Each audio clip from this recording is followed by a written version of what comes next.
Thomas Markey. I'm a CPA with AXIOM Founders Family Office. Holy cow, how did we get here? A few years back, early spring, summer of 2020, anybody remember kind of what was happening? Right, our economy got shut down, pandemic, and we started hearing the terms essential and non-essentials. Our business got called a non-essential. I didn't like that. I don't like losing. I don't like being labeled non-essential. How do we become essential? Me and Armando started brainstorming. First thing we did is we come up with our front client profile.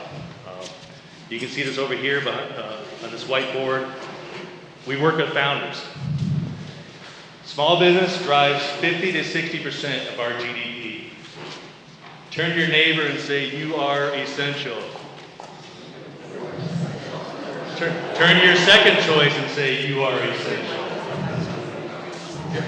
So me and Armando, we go, how can we help these founders out?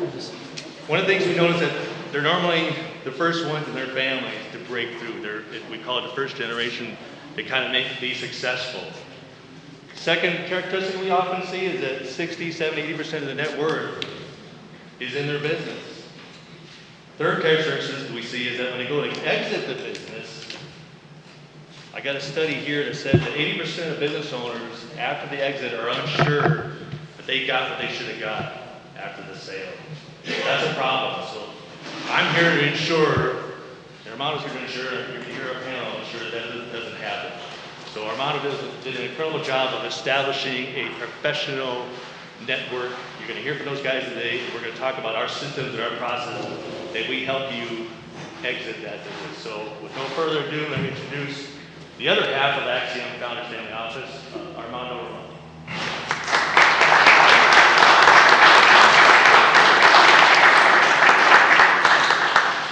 Welcome to the Scottsdale Founders Forum. I have a few things I want to go through with you. We are doing some video of this. The video, though, just so you're aware, it's only capturing up here. You're not on video, that's on purpose. When I sold my tax and accounting practice about 15 years ago, I didn't let anyone know I was trying to sell my business. My clients, not my employees. My confidentiality is super important. I'm sure yours is as well. The video, we're going to capture it because people who wanted to come and couldn't, we're going to share this link with them so they can see this and get this information as well. If you'd like that information, just let us know. We'll be happy to share that link with you also. But that's what the video is here for. So, a spoiler alert, we all, as people, we all have an expiration date. And we just don't know when that is. So it's important that we plan for that eventuality so that that business that you built that is probably a significant part of your overall growth, that business continues and transitions to a new owner. And with proper planning, that can be done. And it can be done very easily with proper planning. So what today is all about is that transition. For most, if not all of you in this room, you have never sold a business before. And yet the biggest part of your overall net worth, it's that company. If it's not 60%, it might be 100%, but it's a big part of your overall net worth. If you don't know how that exit needs to happen, then how do you know where to start? Well, it makes it pretty difficult. Today is all about that transition from you running that company now to the next owner. Because we can't survive even when we don't, because we don't have that expiration date. So again, that's what today is all about. A few things. Here's what you're going to know today from being here. You're going to know what some of the pitfalls are from exiting the business. Some of those things that you don't want to have happen to you. You will know what type of team you need to have on board so that when you exit, you get the right advice and counsel and you are able then to make more informed choices. You will know when to start planning. Some people think of exit as a project and they don't plan far enough in advance. So you will know when you really need to begin planning. Here's what you will have. You will have the opportunity to hear from experts in this room who buy and sell companies for a living. That is what they do. And the way this is set up, you're going to have some people up here talking at you for a little bit, but then afterwards, we have a social hour set up. And the reason that social hour is set up, we've heard from our prior events, is that during that social hour, if you have a specific question and you want to catch Mike Patterson's ear, the attorney who drafts sales contracts for a living, you can pull him aside and ask him your question. He's a very expensive lawyer, but he's free tonight. Please make full use of Mike. So that's what you'll have, an opportunity to catch the people's ears and ask them questions that you might have. Here's what you're going to feel. You're going to feel a heck of a lot more confident that you've taken some real steps in planning for the exit of your business. So you're going to feel better knowing that you've learned tonight, and you're going to hear a lot of really good information about the whole business exit process. And if you think about, if your overall net worth is in this company, or the bulk of it, the stakes are really high that you get this exit right. For most people, this is a once-in-a-lifetime opportunity. You have to get it right. And the way you get it right is you plan in advance and you talk with the right people as you're going through that process. So, as Tom mentioned, my name is Armando Roman. I'm the founder of AXIOM Founders Family Office. We're a wealth management firm and a family office here in Scottsdale. And the client that we serve is a founder. So we're not ordinary. We don't take care of the corporate executive or the retiree. We take care of the founder. And as founders of businesses, people who are running businesses day in, day out, you know that that's a different kind of person that can put in those kind of hours and have that kind of commitment and have that kind of dedication to quality to keep running that business day in, day out. It takes a lot of energy, a lot of blood, sweat, and tears, a lot of money, a lot of stress and anxiety come along with it. That's who we serve. And so we've tailored everything that we do to serve you. That's who we decided to serve, and that's why we have this event as well.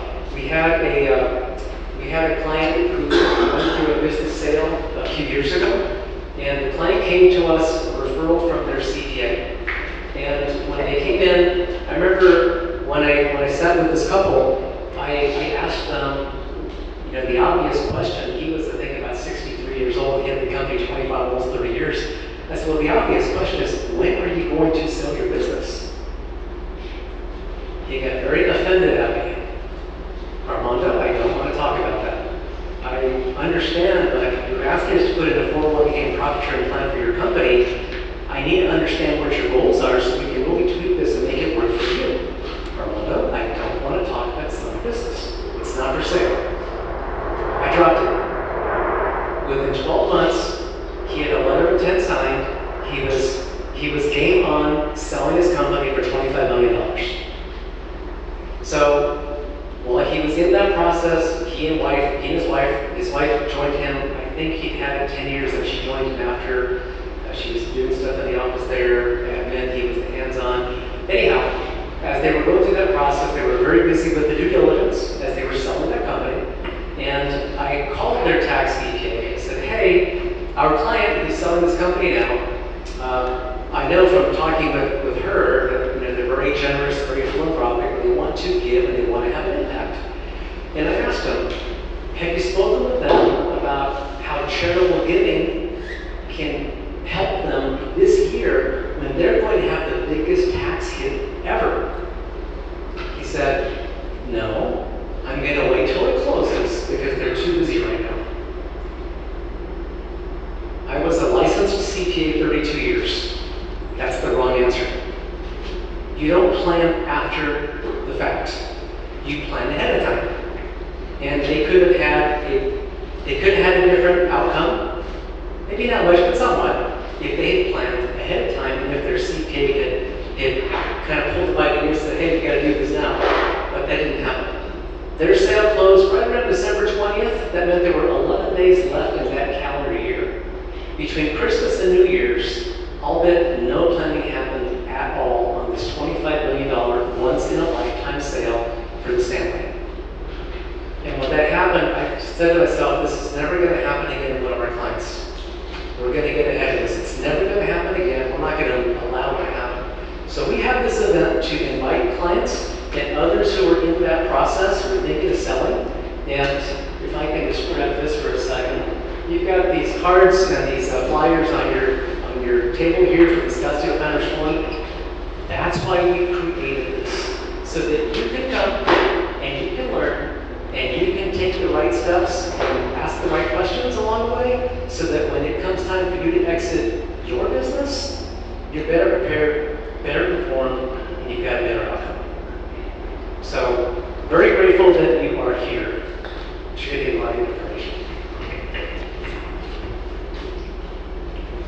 One quick thing too, we hear in the media a lot about Amazon, about Tesla, about all these big companies that are in the news every day, but what we don't hear about is your company.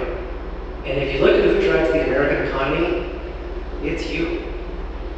It's you and all those jobs that you create. In Arizona, it's even more important because smaller businesses here are more important to our economy. So when Tom said essential, he is absolutely right. You are essential, and without you, how many people wouldn't have jobs? How many families couldn't put their kids through college? But because of your effort, they can. And for that, I'm very grateful, and our American economy is also very grateful to you as well. So let me go through here, and one quick thing. We are a wealth management firm focused on founders, and why that matters to you is that we're looking at how do we help you preserve what you've already built.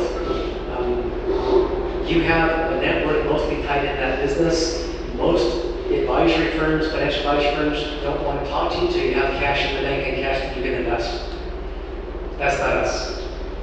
We realize that you've got a sizable net worth in your business, and it needs to be protected, it needs to be maintained, and it needs to be preserved. So our goal as a wealth management family office firm here in Scottsdale is to help you do exactly that, help you mitigate your taxes, preserve your overall net worth, help keep you from being unjustly sued, help you to magnify your charitable gifts, and helping you to transfer what you have to your heirs when that time is right. So what I'd like to do now is invite a founder who successfully exited his business a couple of years ago.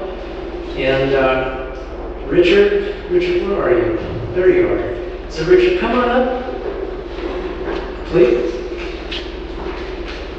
Richard built a really phenomenal company. Let's have a seat here.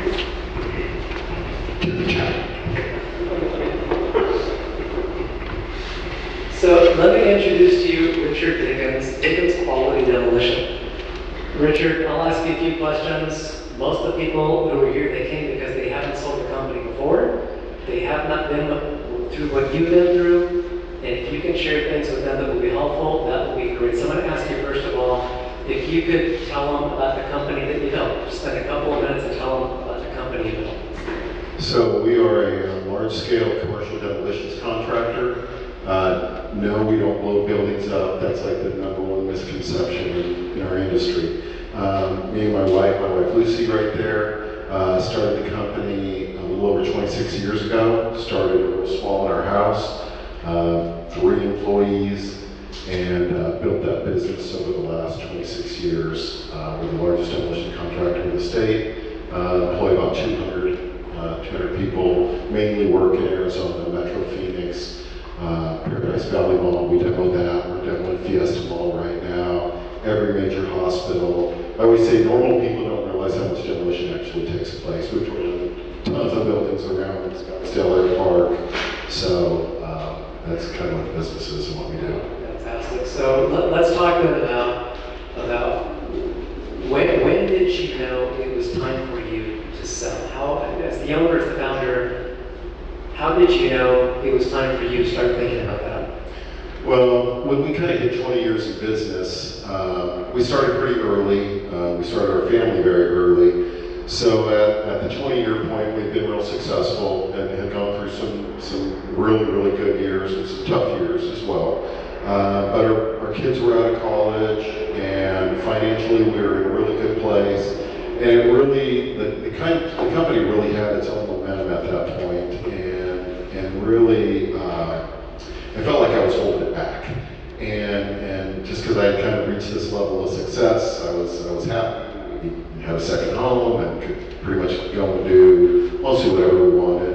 And so we really just have to start thinking about, you know, what is this success going to look like, and do I really want to work, you know, the rest of my life, or what do I do? Kind of that second half kind of conversation started. Okay. So, what about when you did come to that decision that it was time? Then what? Then what? Well, for me, I had to wrestle with the fact of actually selling my business. You know, it bared my name. It's something that me and my wife literally started out of a single bedroom of our house when our daughters were 4 and 7, and I just really never imagined selling the business. But I also had to be realistic, and numbers were just at a size where unless I wanted to spend the next 15 to 20 years in some massive transition, key person buyout, or ESOP or what have you, it just, in what I saw as my timeline, just really didn't work. So I finally kind of came to the conclusion that selling was the best option, not only for me and my wife, but also the company itself and the employees and their future. So when you came to that decision, then how did you know? You went through and you used a broker or M&A advisor or intermediary. How did you know that that was what you needed to help you transition out of the business? Well, for me, I was very fortunate that I've had some really good mentors. But I had a business coach, and I was talking to him, and he just really he sold a couple of businesses, and so it was, once I made that decision that this is what we need to do, it just seemed like this was the automatic. So we went through the process of interviewing and narrowing the search and getting comfortable with the firm. Okay. And so for people who haven't done that, you've gone through it, you ended up picking somebody. What was the deciding factor for you that that was the right firm and the right team to help you sell this one business that you had that was substantial in your picture?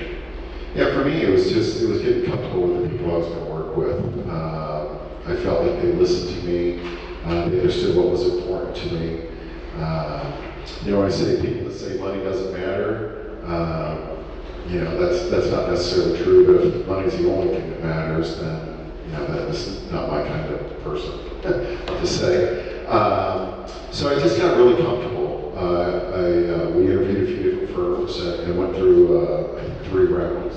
And so I got comfortable first. And I believe everything happens for a reason. And so we had gone through kind of this initial meeting, and realistically, I felt comfortable. I met with Jim and Jim in the back over there, and we walked out of their office, and I see a painting. My wife's an artist, and I see a painting on Jim's office wall in the entry, and I look, and I go, wow, I know this painting, and I look up. My wife painted that. And so I asked him, I said, hey, where'd you get this painting?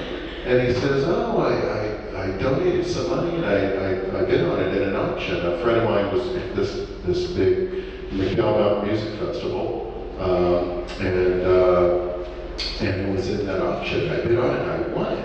And he seemed really excited about it. And I said, well, do you know the artist? And he said, no. And he looks, he goes, well, it's Lucy Dickens. And so I just knew that, I believe that everything happens for a reason. And I didn't know Jim or Jim, but they made me comfortable pretty quickly. They understood what my desires were. They quickly kind of caught my passion for my business and my people and what was important to me. So I felt comfortable. Okay, fantastic. And so once you made that decision, they took your company through a process. And you got multiple people looking at your business, and then you chose who the buyer of your company is going to be, right? Well, yeah. So we were very, very fortunate with our timing. We went to market. It was I think January. So went to market January 2020. So and Jim Kay says, oh man, we got a bunch of people interested in signing NDAs and about a month later, everything was shut down. And so we spent the next, I don't know, 6 to 8 months, and we were super busy with work, so work was going crazy while everybody else that was non-essential was at home, or we were working like crazy. So for me, it really was continuing to focus on the business, make good decisions, do the things that would make the business attractive for an owner that was running it and or somebody that could be potentially buying it. So. Okay. And given what you learned in the exit process, what thoughts would you like to share with them, or what advice would you give them? Since they haven't been through that yet, and you have, what would you share with them? Well, first for me was I surrounded myself with some people that I trusted. I picked people from different parts of my life, my attorney, an accountant, a business coach, somebody from my faith, to kind of just help guide and steer me through this process. But I had to get comfortable with that I was going to sell the company, and that I was going to trade, in essence, my control over the business for being able to pull a large amount of my net worth out of the business. And that took a while. I mean, it took a while for me to get comfortable with that. And I'm not retired yet. I'm still in the middle of an earn-out, and I love it. I love my partners. I love my new partners. Business is going well, and so for me, the initial thing was really trying to get some people around me that I felt comfortable that I could lean on for advice and help guide me. And then Richard, when you sold it almost 24 months ago, and then you said you wanted to be on about 3 years, stick around with the company 3 years, and so that's what you set up. Was that a good choice for you, or would you do it differently? Yeah, well, it's been great. December will be 2 years down, and we have a year left. We have a lot to do in a year, and so there's still a lot to do. And like I said, I still run the company, so I'm still the president. So the reality is I will go through this one more time, at least, because I still work every day. Me and my wife went on a fantastic trip when we closed, and I got a big payday, and made some nice donations and stuff. But then I went back to work, and so and everyone still comes to me with questions. But the timing, it's amazing. It's 2 years has already gone by for sure. So, but at the same time, I don't know that I want to, do the 5-year thing. So a question for you. You mentioned you had a team of professional advisors around you. How important were they as you were going through the exit process? There's no way I can go through it. It's just too much. It's too much for, I think it's too much for any one person to deal with. And there's just too many things to handle, especially when you're going through it numerous times. So for me, my attorney and my accountant, naturally I had on speed dial, and but it's just too much. Not if you're active in the business. I guess if it's a business that you're not active in, then maybe somebody could handle it all on their own. But I'm a firm believer in understand what you're good at, and then surround yourself with people that are good at the things that you're not. So it was pretty easy for me, and I've been super fortunate throughout my business career to just be surrounded by some really amazing people. So. And then Richard, your wife Lucy is here with you. You mentioned that when you first started that she was helping you get the company launched, and then pretty quickly you had enough business in that to where that wasn't really necessary anymore. So I guess when you were going through your exit with you and your wife having those conversations, were there any surprises along the way in that, or any dialogue that was? I thought I should ask her that question. No, and I would just tell you that my wife was the controller. mean, so she worked in the business for 8 years, and our daughters were 4 and 7 when we started the company. So when they had gotten into high school, the business got big enough that it was just really at a point where we just felt like it was better for her to step out of the business, and it had grown to a point where we were running like 4 companies, and it was just crazy. So I think that Lucy really, she knew and trusted the people that we were working through the process with, and I don't know that there was any major surprises. I think that we talked about things. So she didn't have to go through all the contract stuff numerous times. You become a professional contractor for sure, if you're not already. But I think that for me, having Jim Kay, we talked. I couldn't even tell you, numerous times a week, and so like I said, they really became kind of my advisor staff as well. And there was a few opportunities that came up that we kind of turned down or didn't pursue. And so pretty quickly I got to where I felt like we were all part of the team. So I think it went pretty smooth. It's a lot of work, for sure. But anything worth doing is. So. Okay, so we just have a couple more minutes left. And I would ask you then, as you think about what you've been through, you've got another year left on your 3 years with the company, so one more year left, and then you'll be moving on to something different. So you're, like you said, you're still in that transition.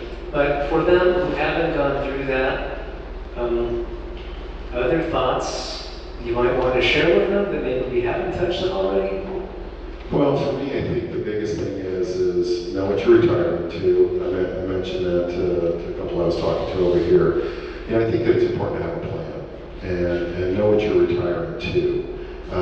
For me, I'm a super busy guy, so I'm used to being super busy, busy at work, busy at home. And so just the idea of, well, I'm not going to work now, so I'll work on my golf game or mountain bike more or whatever.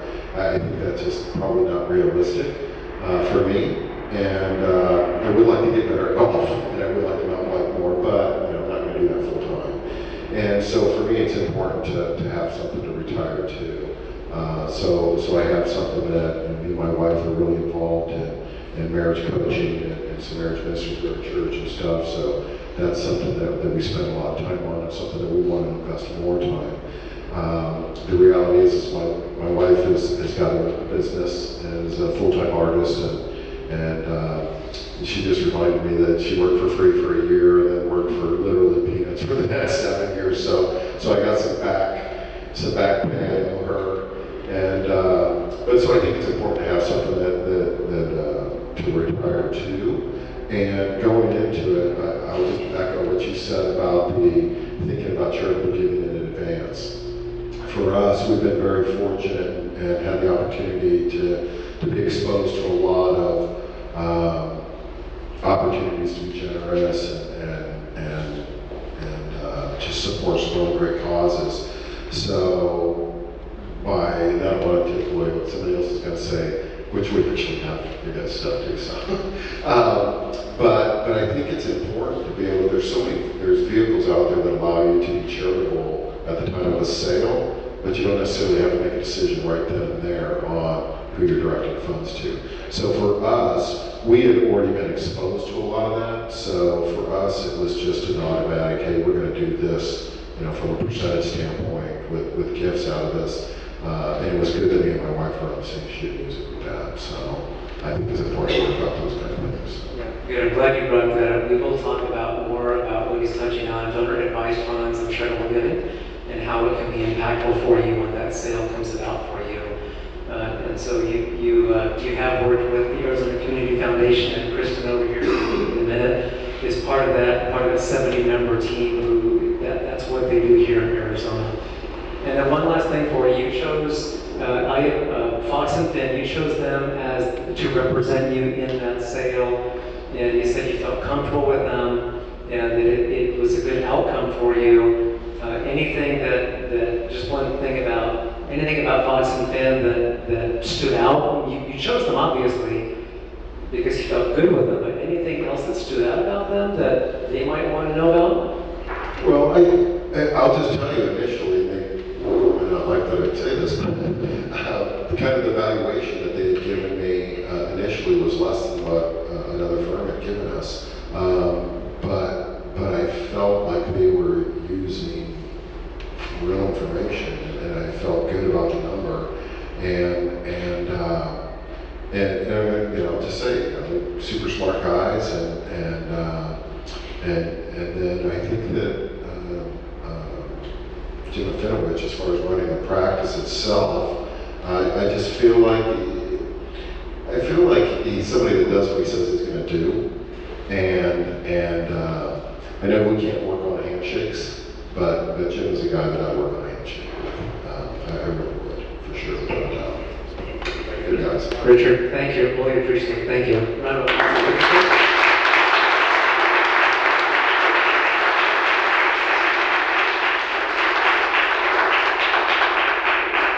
I'm going to introduce our panelists. And so the panelists up here, I'll talk about them. You have bios somewhere in your materials, but let me just tell you who they are and why you're going to appreciate the conversation with them. First on my left is Jim Afinowich. We're in his hangar. This is his company. Airplanes outside, I guess, Jim? And you said 3 airplane rides for everybody? Is that what you said? Yeah. So Jim's company, IBG Fox and Finn, their purpose, they are business brokers, sometimes called M&A intermediaries, sometimes called M&A advisors, merger and acquisition advisors. And what he and his team do is just what you heard Richard talk about. They help you go through a process to sell your company.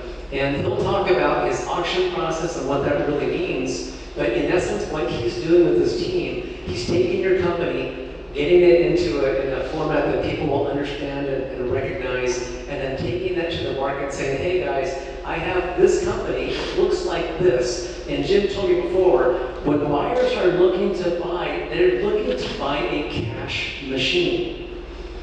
Where they buy your company, and that company now just produces cash for them. You know, they're not very simple terms, but in essence, that's what Jim and his team will do, is help go take your company to the market and have people bid against it and bid that price higher, and then help you make the right decision for you when it's time for you to exit your business.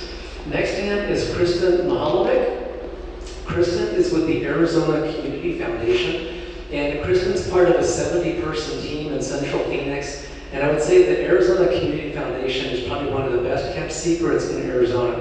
And we don't mean to be. Yeah, they don't want to be a secret, but they are. But what Richard talked about is, what he said or didn't say, is that when you're going to have that big tax hit, you don't have to make all the decisions on where you're going to give money away for charity. You can instead use an organization like the Arizona Community Foundation, where you can get that tax deduction now in this calendar year when you're selling your company, and then you can, in essence, keep it there in their 501c3 nonprofit organization, and then over the coming years decide how to dole those dollars out in the way that you want to have the impact. So when I think about the Arizona Community Foundation and Kristen, the work that they do, that's what I would ask you to think about with them. When you're thinking about your charitable giving and having an impact in Arizona with your charitable giving, then that's the team you want to talk with. Mike Patterson over here on my other left. Mike Patterson is a partner with the law firm Spencer Fane. Spencer Fane is a regional firm. They have lawyers in different cities across the country. And he's an attorney. He's a merger and acquisition attorney. His job is to help you go through and navigate that business sale. So he's the attorney who's going to give you advice on what to put in that contract, what not to put in that contract. He will look at that letter of intent for you that you might receive from that prospective buyer, and he's going to go through and modify that to protect you. And you will hear him talk about that letter of intent, how it's just incredibly important, and that you talk with your attorney before you sign any documents with prospective buyer. Mike is also what's called a corporate attorney, but there are lots of corporate attorneys. There are fewer attorneys who are merger and acquisition attorneys. When you're selling a company, you want your attorney to understand mergers and acquisitions. That means they know how to buy and sell, and they've already been through those ropes before, and they will use that experience to help you go through the sale of your company.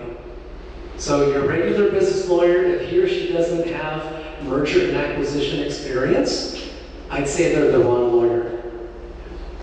And I think anybody who's gone through a sale would tell you the same thing.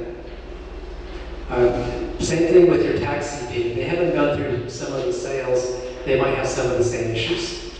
Sound about right, Mike? That sounds right. Okay, good. So what we're going to do, I'd like you to take a look at this document here. You have these on your table, and you'll hear a lot about planning in this time that we're together.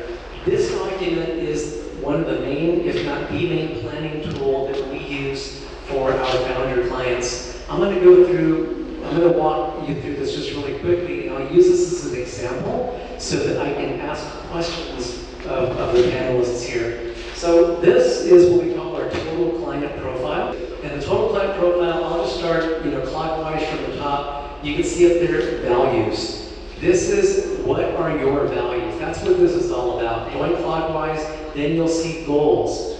What are your goals? Richard talked about goals and what was important to him in that sale. The next box there is relationships. Who matters in your life? Which relationships do you want to take care of as you go forward in your life? The next box there is advisors. Who is part of your team today? It's very likely that you don't have all the team members on board right now today as you think about that sale. Because the sale is a once in a lifetime event, right? Why would you have them on board today if you're not thinking about selling?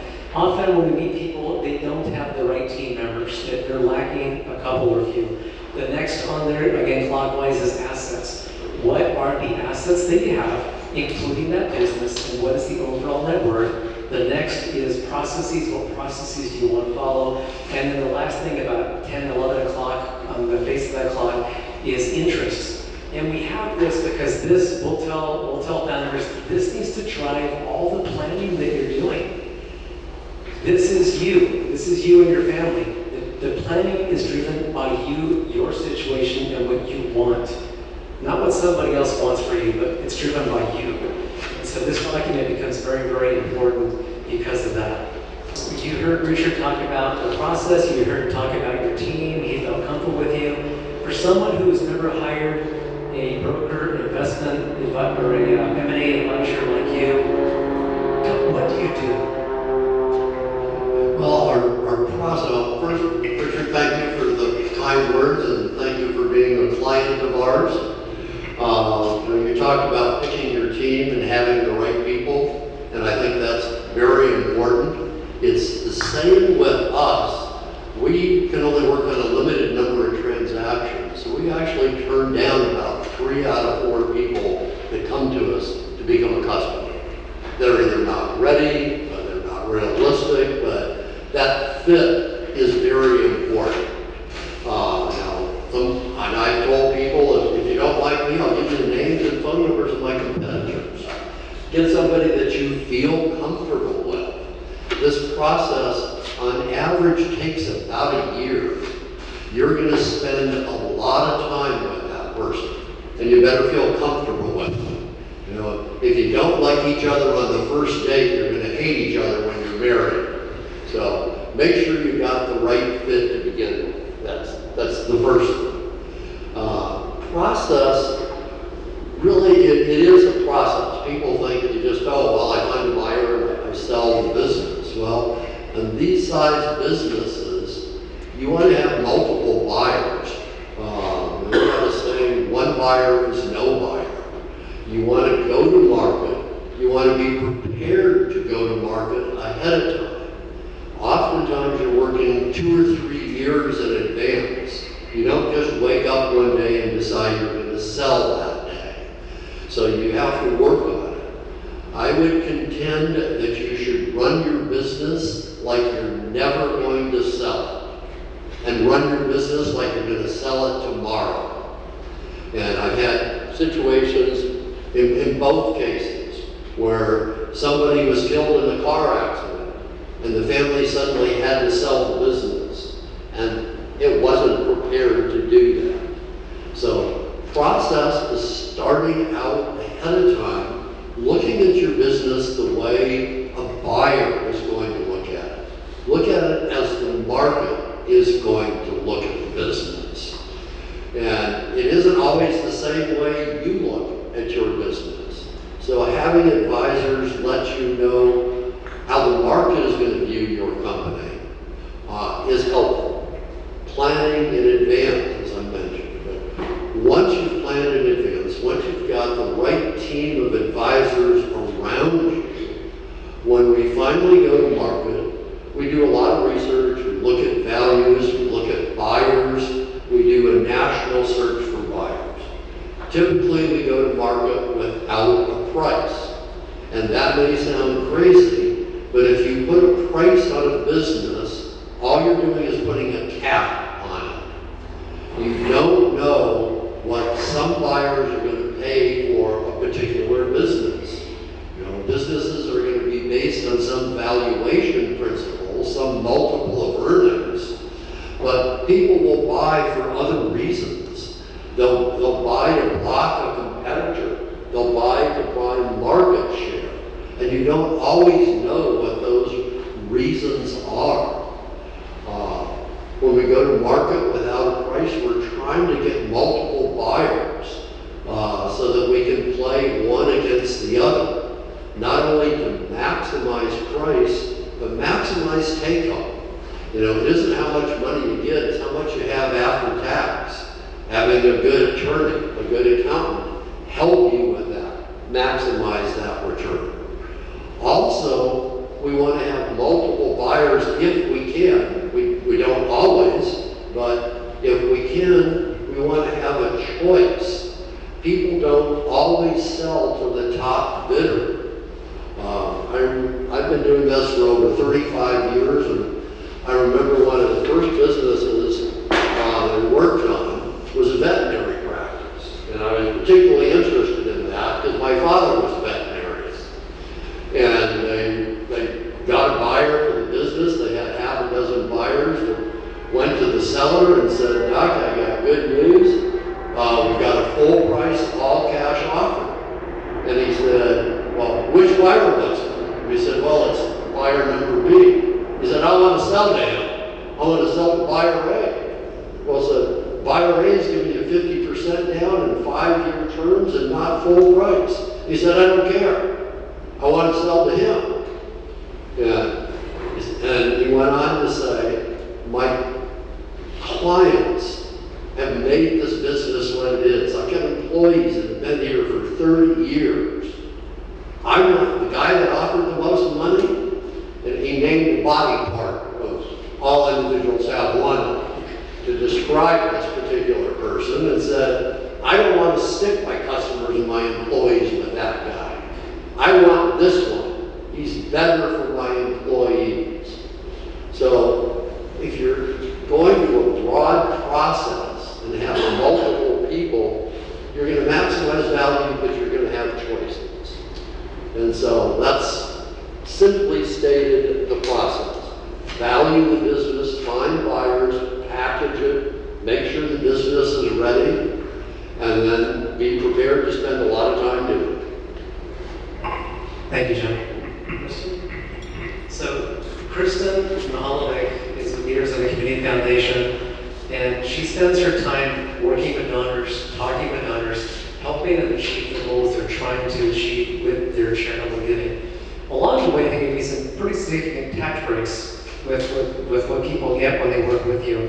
Can you talk about what you and your 70-person team do at ACF?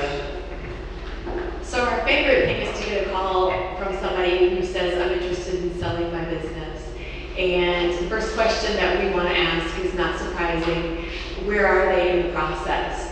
because I'm sure Jim will tell you that sometimes these things move along quicker than you expect, and nobody's even thought about bringing charity in and how it can benefit the buyer, or excuse me, the seller of the business. And so we get pretty excited when these come along because it's an opportunity to kind of flex our muscles, so to speak, and learn more about a donor, potential donor, their business, and how we can help them. Are they younger? Are they going to continue to work? Is there a family succession plan with the business? So there are a lot of things that we ask so that we make sure that we get it right for them if they're going to utilize us. Thank you, Kristen. Let's get Mike. And so Mike, you've talked about the anatomy of a sale and what you do as you're helping the sellers go through that process. Can you talk about what that anatomy of a sale looks like so they understand what that is? Absolutely. I love to hear the planning, and I really do strongly recommend both of these professionals and Armando as well. I love this style of getting ready to sell your business, thinking about what you're going to do before, after, during with Armando. Just a great holistic approach so you're happier when you're done. And I love the process of using an investment banking professional like this firm, Fox & Penn. We've worked with them on numerous deals, and the idea of getting multiple buyers so that you have choice, that actually helps me as a lawyer in the process too. It's not just the amount, the dollar amount of the sale, but it's having leverage to ask for other things in the documents as well. And then we did one of these before, a panel like this, and I had one of my clients out there that we had sold his business about 10 years ago, and Arizona Community Foundation was up on the panel and said, you could have done it this, you could have done that, and got a tax deduction and made a charitable gift. And my client came up to me afterwards and said, well, I guess we missed that one on your deal, right, when you helped me on the first one. I said, yeah, I guess we did. I wasn't adept on that. Today I have with me Raj Gangabeen in the back. Raise your hand, Raj, and Bill Clark up here. They both are on the team in our office as well. What's the anatomy of this? Well, first, if you do nothing and don't plan and don't use a gym, then you might on the golf course or someone else might just reach out to you out of the blue and say, I want to offer you X for your business. And as they will probably tell you, that's probably the lowest offer you'll ever receive. You're not getting probably top dollar from that. Many people are of the impression that I know my industry, I know who that strategic is that should be buying me or my competitor. That's really a wrong impression. There are a lot of people out there, a lot of family offices, a lot of people out there in the industry who have cash and want to buy an operating business and may want to buy for other reasons. You may not even be aware that there's someone out there that wants those 2 strategic contracts that you have, or they want those 30 employees that you have, those other reasons that Jim was mentioning. Anatomy of the sale. Once you get an interested buyer, they're going to want to do that letter of intent. It really is important that we look at that, and even though it'll say non-binding, most likely in many cases, the apple doesn't often fall far from the tree, and there's some key provisions back in there about how long the exclusivity works with them. If they don't close that deal, can you move on to the next one, et cetera. That gives you leverage. And I've actually seen deals fall apart because they kept extending because we didn't get that clause in.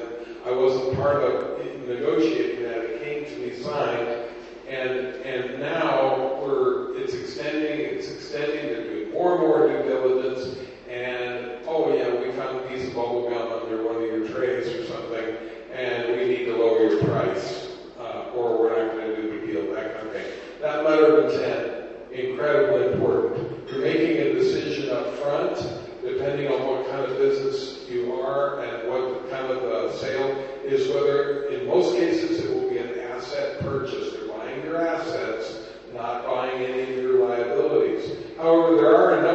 cases where we have done sales that are actually the purchase of your equity of the company. Why do people do that? Maybe you have a key regulatory approval that no one else in the industry has, and they want that. And the only way they can get that, or maybe you're in like a healthcare approval as well. Maybe there's some key things associated with your business, and even some key contracts that may not assign without having to go and renegotiate them with that third party. And the buyer may choose to go this route, but want some indemnities and things like that. So there's some reasons why people go this way or that way. We can help you through it, and also we do this in partnership with your investment banker professional like Fox and Penn. And then next thing is we go straight to the documents themselves, the purchase document, if it's equity or if it's assets.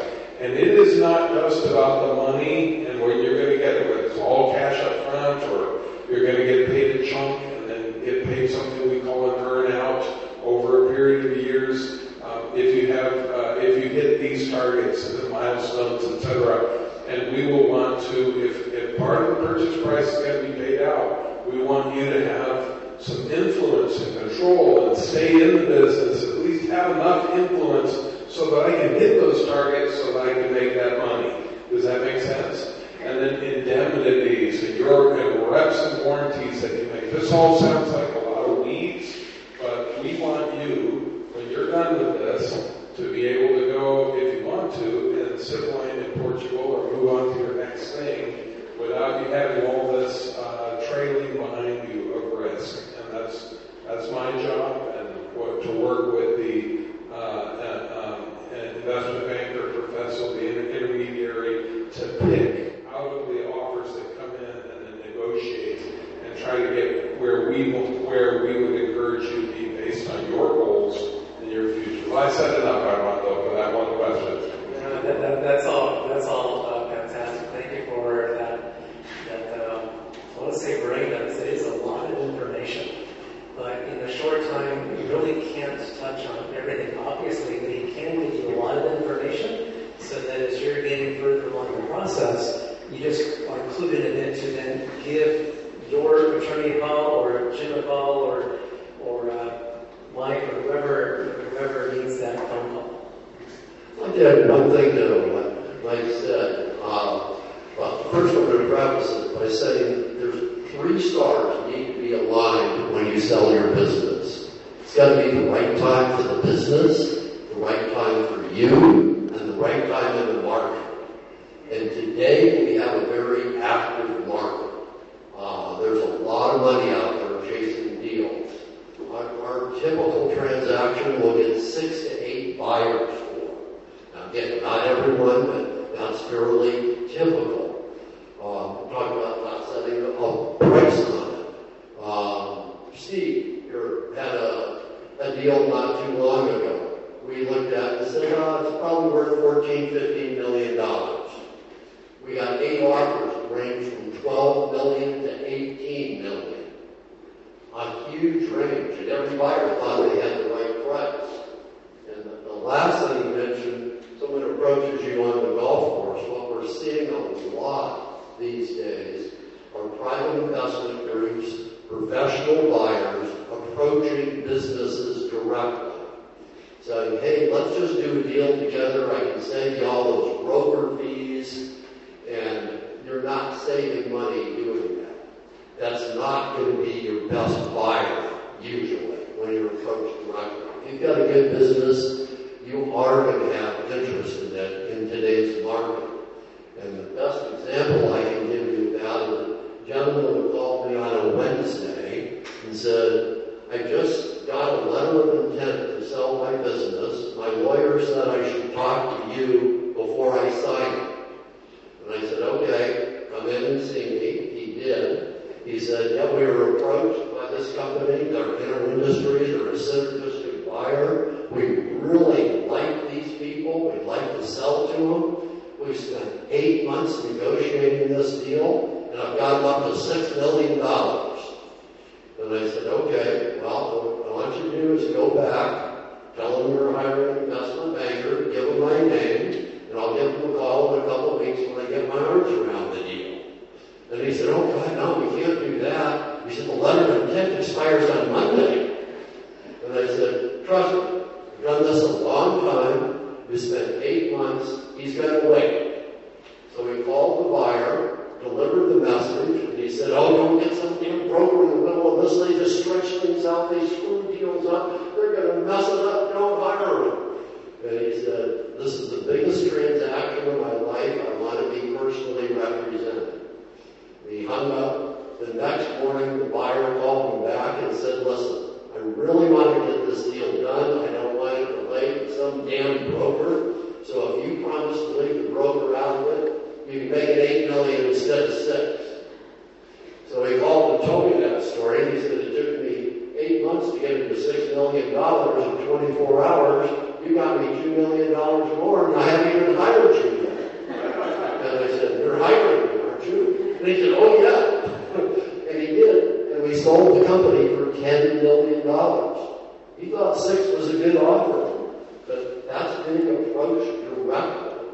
We see that more and more. You've got a good company, you're going to have somebody call and smooze you and tell you why you're going to save so much money just selling to them without getting anybody else involved. So be cautious. Thank you. So I want to just draw on this whiteboard here quickly for you. So I can get this to work.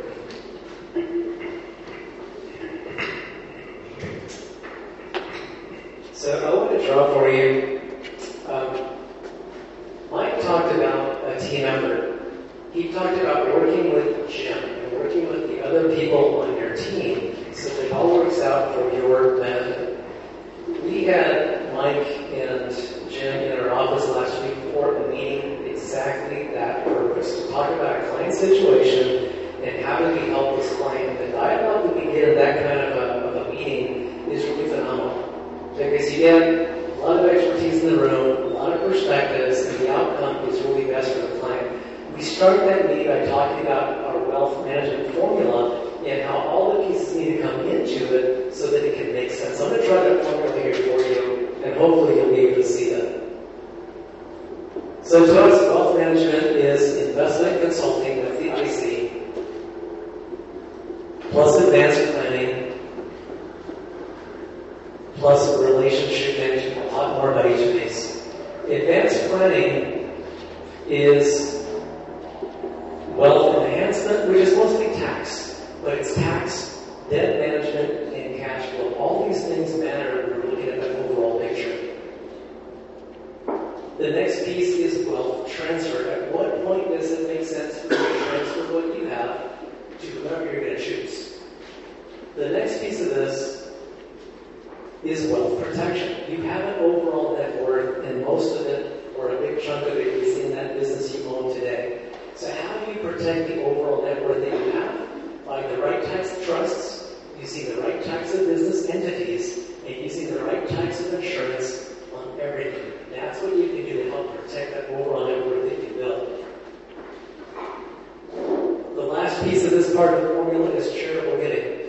And this is really Kristen's space. Charitable giving. How do you maximize the impact that you want to have through the charitable giving that you would like to do? And this is really you and your 70-person team over there at ACF. The last piece of this formula is about relationship management. And it's the client relationship management, which really gets back to this. You need this for you. Often when we put these together for people, they've never seen this before. And we'll tell them, this driving document for us. Because this is what starts all that planning for you. So it's the client relationship management. But then the other part of this is what Mike mentioned, is the professional network relationship management. It's getting the professionals who are working on your behalf in a room and talking together about you. We've had a number of clients come in who might have the best Martin Snell lawyer for their lawyer on X, and he's fantastic, and the best CK who does this is great, but these guys never talk. And the one who pays the price is the client. It's you. If they would just have a dialogue, like you talked about, then it's just so much better for you. So I do want to ask you, Kristen, we haven't talked about, we talked about what ACF does and what you do, and we did have Kate invited. He had a health issue and wasn't able to make it tonight. But one thing that he would say is that when you're having the biggest tax hit ever, you want to look at all the strategies out there. And within the charitable giving space, there are a lot of strategies that Kristen and her team can make sure that you're aware of, so that you can have the impact you want to have and reduce those taxes at the same time. But part of what I think people don't often know with what ACF does, Kristen, is that you've got people there that can help, say, Richard, if he wanted to engage his adult children in philanthropy, you can have family meetings with them, you can help them as a family come together and talk about what that plan is for the next 30 years. Can you talk about that, please? Yeah, as a successive generations, being able to look at the opportunity to be able to learn from each other. Oftentimes, like in the Dickens case, they set up a fund with us and bringing their children in to be able to continue and advise on that. Maybe in the future, grandchildren being able to advise on it. But one of the things that the Arizona Community Foundation offers is family retreats. To be able to really sit down and look at, hey, you mentioned your church, and church is one of the most common places that people give. But, your children may have different ideas about where they want to give. You mentioned the McDowell Mountain Music Festival. They're a 501c3 organization that people can give to. That's a beautiful story. I love that. And maybe you share that with your family about how a relationship, a business relationship came to be just because of a painting and a music festival. What if the kids came in and they said something like, hey, we love horses. We'd like to talk about how horses and equine therapy, they're probably not going to use that actual term, but we'd like to hear more about how horses are helping younger people who are maybe disadvantaged, handicapped, that type of thing. And everybody's learning from each other. So family philanthropy has really come a long way in bringing families together, and we can facilitate these conversations, these retreats.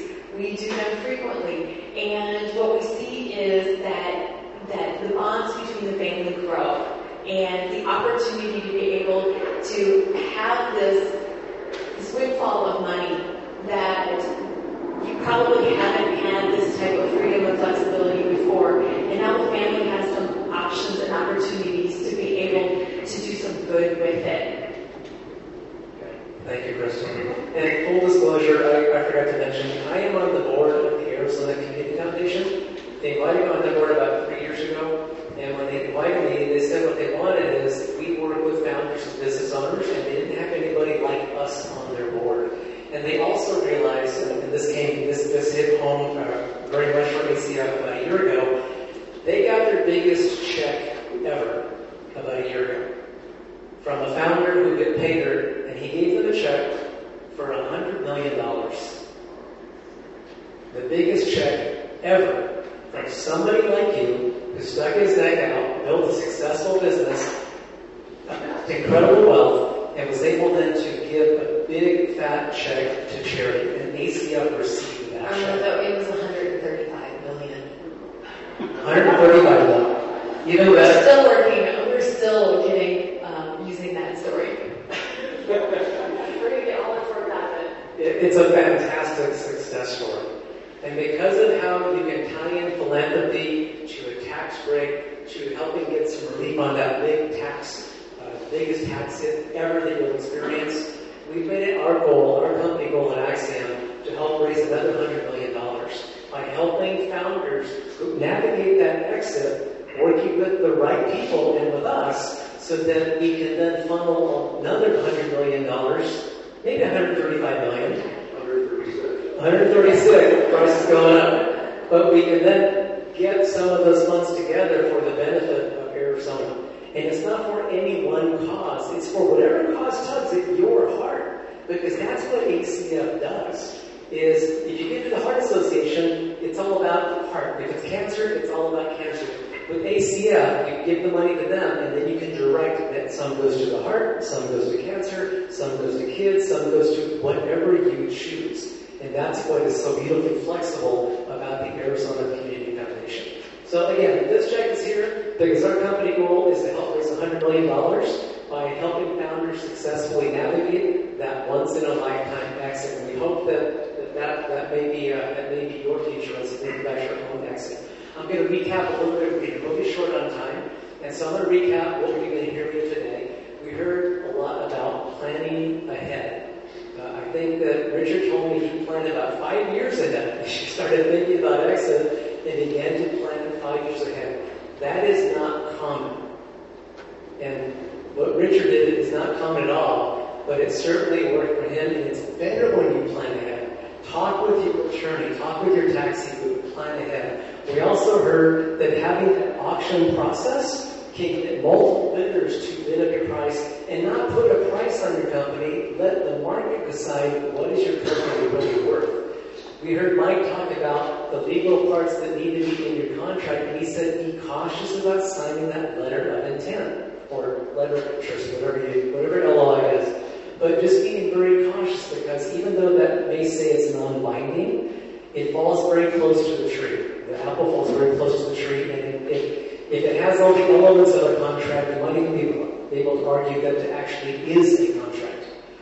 You also heard Kristen talk about ACF and the impact on your family. And yes, there's a tremendous tax benefit there as well, but the impact you can have with your charitable giving can go much further, much beyond your own family and your own reach.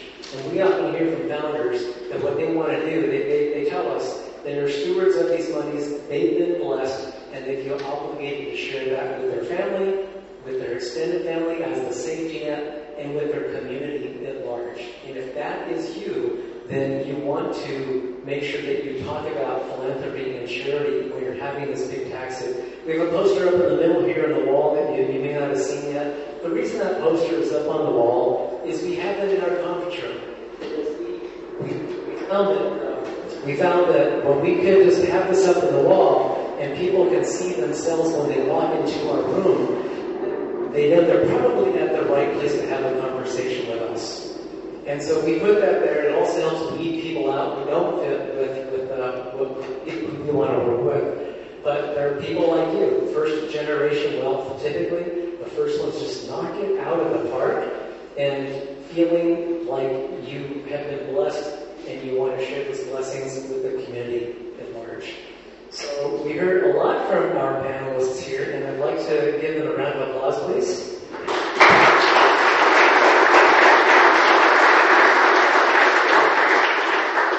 And you're going to see, you've got these cards on your desk. There's a QR code on this. The reason this card is on your desk, if you scan that QR code, you can get a couple of freebies from us. Tom, you have that book there? So it's a book that, like, this is partner Tom has. He's holding that book up. If you want a copy of that book, you can get a digital copy by scanning that QR code and just downloading that PDF. The whole book is on that PDF. There's also a stress test that is available through there. If you want to have a conversation with us, these conversations are about 20 minutes, and sometimes that conversation means you just need an auditor for your business or you need a new CPA, that's fine. But like I said, we're going to follow up with you, see if we make you fit, if not, okay. But we get your feedback so that we can make these events better. We've been doing this for years now, and we have this again. We've got the next one scheduled actually with the Arizona Community Foundation. So we're excited about that. And so we're going to break down into social hour. I'll do this instead. So there's a bar set up here. We'll bring in the social hour. The idea again is that you can ask people questions. So I do want to ask. Thank you, Jim. So Jim, could you have all of the people who you have here part of your company? Could you have them raise their hands, please? Everybody who's probably clean up in the parking Thank you. So the people who raise their hands, look at them and just spot them so that if you have questions and you want to talk to Jim or somebody like him who has his expertise, catch them. That's what this social hour is for. You've got legal questions about your own situation. You don't really want to ask in more of a public setting. We're going to have a much more casual private setting here with the social hour. And that's when you can catch Mike over here. And I said he's pretty expensive. He's for free tonight only. So please do ask them. Obviously, Kristen as well. Any questions you might have for her, please ask. Like I mentioned, we had a tax CPA who was going to come. He wasn't able to make it. I had a tax and accounting practice years ago. I sold it about 15 years ago. I'm a little rusty on taxes, but I still know the core of a big sale like this, what needs to happen, how can you help defray that tax bill. I'm not the tax expert, but if you have any questions or thoughts, and then Tom and I, as a wealth management firm, our focus is looking at you and your family and helping you navigate the sales so that for the rest of your life, it works the way you want it to work. Whatever you want that to look like, it's up to you, but our task is to understand that and to help you get there. So, hope you enjoyed this, and we're going to break it to social hour now.